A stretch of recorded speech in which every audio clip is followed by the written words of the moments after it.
My guest this week has been a business leader in the creative industries for a generation. David Abraham's career straddles both advertising and TV, and he now leads a business, Wonderhood Studios, that's in the forefront of breaking the barriers between brand and broadcast.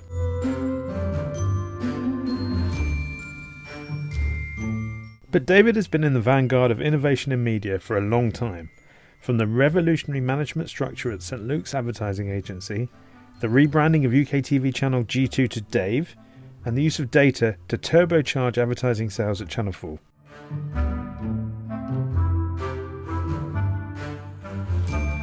We covered these and many other career highlights, and touched on the debate about the privatisation, or not, of Channel 4. So please enjoy this week's episode of Here Comes Pod with David Abraham.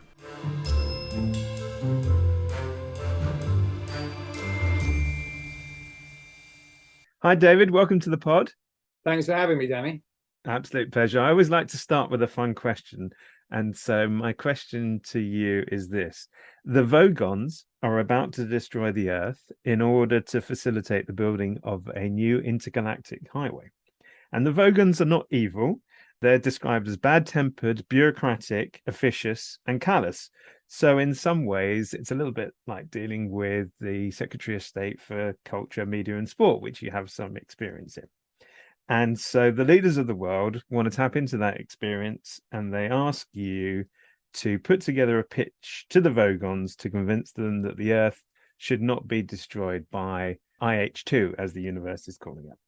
So if you could pick one creative executive from advertising and one from TV to create that pitch, who would you choose? Wow, what a brilliant opening question, Danny. Well, I think from the advertising world, one of the most interesting people I've ever worked with is Dave Bonagidi, who was a colleague and a partner at St Luke's and went on to Channel 4 and was a co-founder of Karmarama. And he will always find a lateral way to take any subject and make it engaging and interesting and look at it from a fresh angle. So he'd be my creative. And then the other person... On the TV side, on the creative side. TV side. Well, God, there's so many that I've worked with over the years, but probably the person that I've kind of enjoyed working with in recent years, who is constantly full of ideas, is my partner at Wonderhood Studios, Samantha Anstis, who observes the world through a documentary lens, but always finds a really powerful way to sort of reveal human insights. And I think when you're dealing with the Vogons, you're going to need to explain what human is. And Sam's very good at doing that. Well, that's the two sides of your career in the creative industries. Growing up, did you lean towards creativity or commerce? And then how did that inform your decision to move into advertising? So when I was growing up, my father is an architect, and he designed public buildings. So I was very aware from a young age of the process of sort of imagining things, in his case, designs, drawing, engineering. I observed him sketching away as a very young child, one of my earliest memories. But at the same time, the wider family were all entrepreneurs. They were all in retail, clothing, jewelry. They were classic sort of Jewish business people. And I suppose I kind of absorbed both of those stimuluses in my childhood. And I suppose in a way I've integrated them in my career. So in 1984, you joined Benton and Bowles. And that was a very exciting era for advertising. Lots of great iconic ads from that time. Did the industry and that particular agency feel very exciting? Yeah, it was my very first job, and they had a very rigorous training scheme. Procter and Gamble were big clients, and I learned a lot about marketing discipline. It was an agency where probably the creative department had less sway than some other agencies. And so once I'd kind of learnt the basics, I was keen to move on to companies where I suppose the creatives sort of were more front and center, which is why I then moved on to CDP, which had been an iconic company and was still kind of famous and well known, doing great work, but it was at the sort of, kind of latter end of its greatness at the time. And so I kind of again, learned sort of marketing disciplines, how data was applied to sort of managing the impact of campaigns. But at the same time, I was just fascinated to learn from and observe how creative people worked and how to organize creativity in a business environment. You mentioned data, and we'll come on to talk about that in more detail. At that point, how important was data and analytics, or at an agency like a CDP or others? How much were the creatives really leading the discussions for what the final outcome, creative outcome, would look like? It's a really interesting kind of journey I think the industry's been on, because at that time, obviously, there was a lot of data and analytics around media planning and buying, and also around kind of measuring the impact of a particular piece of creativity on the audience through tracking and then through sales data. So there was a kind of a model that everyone adhered to. The thing I observed, however, was there was a sort of almost like a gap in that middle section, which is sort of what is the creative idea and how can it cut through? And when I went to CDP, what I observed is kind of a culture where creativity was paramount and where everyone was there to support, including the account managers and account directors, to sell that creativity, often, to be honest, at the expense of probably the business logic of the clients' kind of requirements and strategies. And I observed very quickly that that could be occasionally transformational, but quite often incredibly stressful and not very sustainable from a business point of view. It was at that point that I met Jay Chiat, who had evolved sort of the notion of how collaboration could work in a different way between creativity and clients and business. And at that point, Hal Henry was growing in London, and everyone was adopting this concept of the tissue session, where you put ideas up in a semi-formed way, and then you used research and brand planning to kind of evolve the creative proposition in a more collaborative way. It was welcome in my mind because it was a lot less stressful and more interesting, and actually began to deliver results which made more impact as well. So you got this sort of practice that some agencies were perfecting, which other agencies were either very sort of client-led, very client-dominated, and didn't do great work, or they were very creative and it was very kind of hit and miss. And this new collaborative approach seemed to me to be the best way of operating. And I think it was at a time when I realized you could apply this more widely to business, not just to the advertising business. So you then moved on to Chiat Day, and that was, I guess, part of that new breed of agencies that you just referred to. And then in 95, the parent agency was sold to Omnicom, and you were part of a buyout that then led to that agency morphing into St. Luke's. How did that all arise? And then you became COO. So how was it moving into an agency leadership position? We kind of followed our noses into a management buyout, because actually in London, the agency that Omnicom wanted us to merge with, TBWA, had quite a high concentration of conflicts of interest. So genuinely, it was going to be very problematic to take two banks, two cars, two computer companies, and put them into one agency. So there was an absolute logic for us to remain independent. And then very, very quickly, we went a crash course in sort of how to run a business independently. But it was a very curious and unusual set of circumstances, because it was all done really in a week. The deal was done in a week. We went to New York and said, look, we need to retain, kind of make this company independent. We had spoken to all of our clients and they said they would support that if we could make it happen. And the deal was done on a basis of an earn-out. So in effect, we didn't have to raise any private capital. And as a result of that, we asked ourselves the question of kind of, well, actually, who owns this business? And it led us down this very kind of interesting original path of creating Britain's, I think, the world's first and probably only employee-owned ad agency, just at the point at which there was a big political shift in the country as well, because New Labour were coming in, and it seemed to very much sort of chime with the times of a different approach. And we created St. Luke's, which for 5 years was, in my view, one of the most interesting companies in the country, and was very successful, both in terms of its creative output, its originality, but also in terms of its principles and its aspirations as a different way of doing business. And it became quite large over those 5 years and sort of started to become international.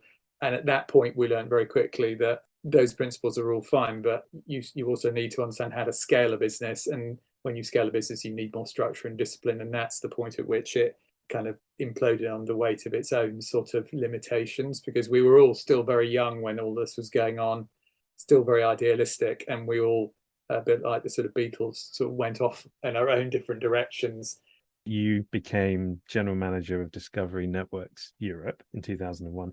How did that specific move come about? And was it tough to get the acceptance of colleagues having come from an advertising background and moving into TV and not having that specific TV background? So that was the era of kind of multi-channel digital TV growth. And in actual fact, one of the sort of last big bits of business I was involved with at St. Luke's was the Sky account, just as it was going digital. So I learned about sort of this proliferation of channel choices and the new sort of wave of companies and a new industry that it's spawned. But there was another thing going on as well, which actually I had looked at in that last year at St. Luke's, which was the terms of trade were changing or being lobbied.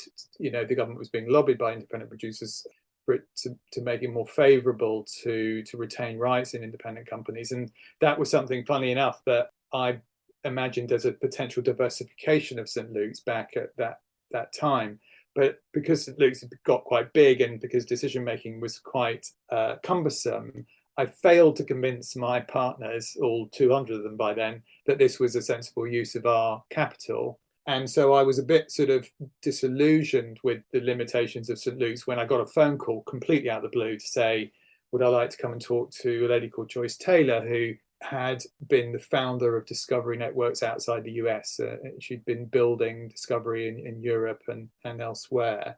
And she said, look, would you like to come and help me build this suite of channels? And so I thought that was such a unique invitation that I jumped at it. Did I at the time feel like an outsider? To be honest, I did initially, because television broadcasting is a sort of much more, kind of financially capital intensive business with more legal frameworks, and it was an international business as well. So I had to learn very, very quickly. And I had, in fact, sort of looked at joining the broadcast business when I graduated from university, but hadn't found a way in because it was a very kind of closed shop at that time. So in a way, the combination of all those factors, multi-channel TV, growth, the fact that I understood part of the business through the ad world, allowed me to, in my mid-30s, to come in a relatively senior position and learn very quickly how to be a broadcaster. And then you move within the organization to become general manager of TLC in the US, taking over actually from industry legend Jana Bennett. And I guess this time the challenge was to learn a new broadcasting landscape and also working in a new country in the US. So was that a big challenge, and how did you cope? Well, looking back on it now, it was completely insane, sort of getting on a plane and thinking I could go and run a TV network in America that was in 95 million homes. But, youthful kind of optimism got me through. I loved the experience of it because I saw the US production industry, which it's got such vast scale and depth. You can crew up a show with such kind of immense resources. And we were ordering cable series at that time, sort of, first season will be 13 episodes and, vast edit facilities and turnaround times, big testing programs for shows. Just the resource level was immense. And actually looking back on it, although I didn't know at the time, a very good preparation for running a terrestrial broadcaster, because you are really looking at very large, sort of assigning very large pots of money and working. Your job is essentially to work out how to place your bets on an analyzed plan and then build a team to actually deliver to that. So that was a job where I learned about scale. The London job before that was really just learning the basics of how commissioning worked, how distribution worked. US was really about scale. But then I was approached to come back to be the CEO of UKTV, which was the first time I had the opportunity to sort of have the revenue and the spend levers all sort of, as it were, at my fingertips. Because up until that point, essentially, the people who spend the money, they can be very talented at that, but they're kind of kept in a box. And then the people who are responsible for revenue and distribution, again, tend to sort of operate at arm's length from And I was like, well, I want to do. I'd rather be in a place where I'm kind of in control of both, and to do that, you have to be at the top of the structure, which is what the UKTV job allowed me to do. And interestingly, you had two sets of shareholders there in the BBC and also Virgin Media at the time. Was it tough juggling two organizations that had very different mindsets, corporate cultures, long-term objectives? Um, Tough. I don't know. It had its own challenges, and of course, I think a lot of people in business say that 50-50 joint ventures are always challenging because someone has to make a decision in a board meeting, and quite often there's quite a lot of hedging. In truth, the relationship worked because UKTV was a really clever partnership between capital, distribution, and rights at a time when there was immense value in the secondary market, because there was immense amounts of impacts growing in multi-channel TV for content that the BBC created that otherwise would have literally sat on the shelf. And the opportunity to rerun old shows on Gold, for example, and create value was beneficial to advertisers, and it was clearly beneficial to the rights holders and to the BBC who originally invested in the content. So it was a wonderful model, and it obviously got UKTV's commercial partners moved, wasn't it, from Flextech to NTL to then Virgin, then Scripps, and then eventually the BBC said, "Well, let's get full control of this thing." But it was a wonderful model and created a lot of value, and I was very proud of my brief but pretty intense time there because we took, I suppose, a set of assets that needed proper positioning, and we made them into kind of notable, recognizable brands that still are around today over 15 years later. And do you think your advertising background gave you the confidence to go through the rebrand that you did? I think so. I remember sitting in a room with the board, with John Smith. I think it was my first board meeting where we had just done the research into taking this channel UKTV G2, taking it from behind a paywall, putting it free, but giving it a proper brand name, and that became Dave. And there was a lot of questioning of that decision, but we had done the proper audience research. We knew that this was a fresh way of positioning a TV channel, and we I had the confidence to believe that it would work, and actually it was a good example of it worked a heck of a lot better than I imagined it was going to, and it was a good example of taking risks and it paying off. So in 2010, you became CEO of Channel 4. What were your top three priorities when you took over the leadership of the organization? So again, timing is everything. So this was coming out of the 2008 recession, sort of financial crisis. There had been a big debate about whether Channel 4 was sustainable. The previous board, the previous management had been accused almost of putting out a begging bowl for Channel 4. So we came in and said, look, we looked at the balance sheet and believed genuinely that we could make it work, that Channel 4 could retain its independence. But there was a massive challenge, which was that Big Brother had sort of overshadowed the development of the schedule over many, many years. And so we had the challenge of sort of investing in a way to find substantial new parts of the schedule to be replenished, which is not something you do overnight. And it's something I learned a little bit about when I was in America, because in fact, you mentioned Jana, she had a great success with changing rooms in the US, but it had sort of collapsed in its popularity very suddenly. And so again, that whole thing of how do you replenish a schedule and how do you give different creative people the opportunity to come up with the new ideas. So for the first year, we allocated a lot of capital into lots of different genres, and I was sort of doing that with the existing creative team. And then Jay Hunt arrived from the BBC, and it took us 2-3 years to really go through the cycle of what was called creative renewal, which was essential for us to retain the independence that we said was possible with the recovery of the ad market as it had then played out. The first 5 years of my time at Channel 4 were politically relatively benign by comparison to what then happened. The coalition government kind of left us alone. We got on with things. But in those 5 years, we got the revenue to over 1 billion, and we were able to build up several million registered users of the All Four service, and obviously a whole suite of returning shows that genuinely did replace all of those Big Brother hours. So that kind of took 5 years, and then after that, attention shifted towards what it was that successive governments thought Channel 4 should be, or how it should be owned and where it should be, which obviously preoccupied us for the remainder of my time in the job.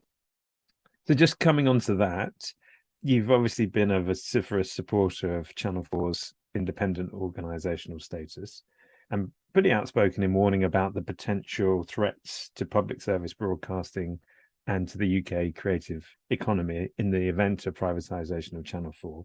That seemed to be the policy of the previous regime of this version of the current government. This week's government seems to be thinking that that's less of a priority, but nevertheless, it seems to come up on a fairly regular basis.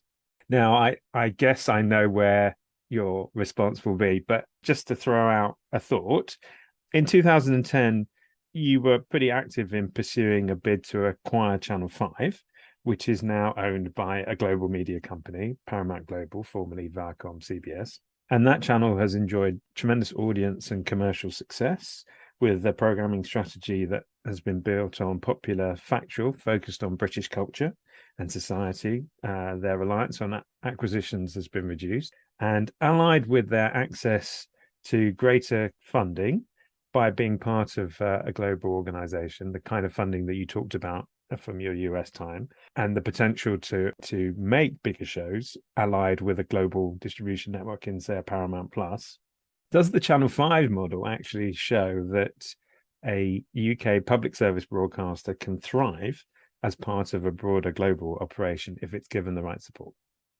So I think the Channel 5 story is a great story, and you're right. One of my great regrets, it happened in literally my first week in the job, that Dawn Airy knocked on the door and said that RTL were disposing of Channel 5 at the time, and it was a very early bid for me to make with a new board, and it was a shame that we couldn't sort of match what Desmond was offering at the time, which was about 100 million, and he sold it for 4. So that was clearly a kind of ill-timed disposal from an RTL perspective, but a great deal for Richard Desmond. But what we've got to do is look at what is Channel 4 there to do that is different, and there's no doubt about it that the amount of hours in news and current affairs, the commitment to initiatives like the Paralympics, Stand Up to Cancer, investigative journalism, Film 4, these are quite important aspects of sort of cultural architecture of the UK that are possible because Channel 4 is essentially not for profit.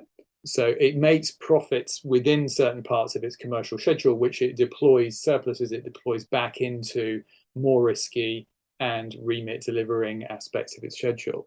So whilst I have tremendous respect for what Channel 5 has and is achieving, bringing back All Creatures Great and Small is very different to It's a Sin. And the number of hours of news is very different, and the absence of investigative journalism is very different. So I think it's there serving a different purpose. And certainly in terms of younger audiences, Channel 4 continues to be the PSB that can still reach younger audiences, which is critical for the future of public service broadcasting. There's a different set of arguments around ad sales consolidation that you'll be very familiar with, which is that sort of there is an industrial logic to, and indeed I was part of an instigation of that when Channel 4 and UKTV came together, and that prompted to some degree the marriage of Channel 5 with Sky on the ad sales side. But there are also limits to that, and I was very interested to see, for example, that the competition authorities in France have just blocked the M6 merger because it would deliver the same amount of audience share as an ITV Channel 4 merger would in the UK. So I think, these things do need to be carefully modelled because, again, any of the major sort of substantial players in this conversation right now, and there are some, as I understand it, that are very pro Channel 4 being sold, in the belief that the competition authorities will wave that through. And I think the French example has shown that might not be the case.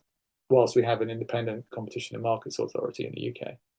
You were in the vanguard of embracing a data-led approach to engaging with audiences and new delivery technology for content. What convinced you that this strategy was key to Channel 4's future success? And to what extent has this become the secret sauce of, in particular, Channel 4's tremendous success on the on-demand side? So I remember just before I started the job in 2010, I read Colonel Letter's book about Google and realized very quickly that any medium that was a one-to-many without a return path was a medium that was on a slow decline. And therefore, we needed to have a smart bunch of people in a room working out how broadcasting could evolve with a direct-to-consumer link via the internet. And we looked at all sorts of different models, and we had economists and behavioral psychologists looking at it. And we just ended up with a very simple observation that we could invite people to register.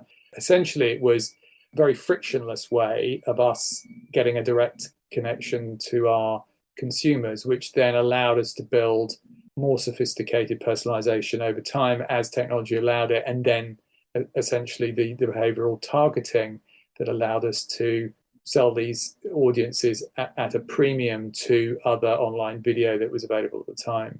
So that was a sort of journey we went on that took 2 or 3 years and led to us sort of ending up registering, half the UK viewing public and probably 80% of the 1634s, which became inherently very, very valuable. And then became, in a way, a manifestation of how Channel 4's relationship as a public service broadcaster could work as well. And obviously, subsequently, every other broadcaster went on to follow that example in terms of, in a sense, a non-financially transactional data-led relationship.